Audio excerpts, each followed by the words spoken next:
Hello' everyone, মোৰ অইণ্টি mini blog আপোনাক সকলোকে স্বাগতম জনাইছোঁ। যিহেতু মই বৰ্তমান আছোঁ চেপখনত যিহেতু বিয়া খাব আহিছিলোঁ।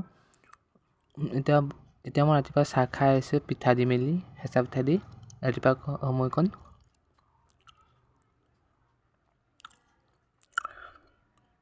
এই ভাইটিয়ে ক্লাছ কৰি আছে, মিছেছে ক্লাছ কৰি আছে ৰাতিপুৱা সময়ত। তাৰ যিহেতু পৰীক্ষা আছে, আইতাই কিবা কৰি আছে চৌকা ওচৰত। তাৰপৰা মই যিহেতু মই ঘৰলৈ গৈছোঁ, দাদাই মোক থ'বলৈ আহিছে। এতিয়া বাছত উঠিলোঁ। বাছত যিহেতু কিবা এটা খাব মন যায়, তেহে মই কুৰকুৰি খাই আছোঁ। ঘৰলৈ যিহেতু মই গৈ আছোঁ চেপনৰ পৰা।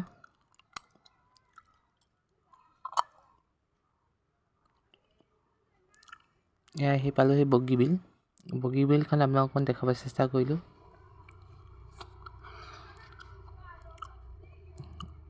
বগীবিলৰ পৰা এতিয়া গধূলি সময়কণ ঘৰত যিহেতু গধূলি আহি পালোঁ, মায়ে চাহ বনাই দিলে। চাহ মই চিংৰা খাই আছোঁ, লগত ভুজিয়া আছিলে। আন্ধাৰ হৈছে যিহেতু গধূলি মই 4:30 বজাত যিহেতু ঘৰ পাইছিলোঁহি, অকণ আন্ধাৰো হৈছে।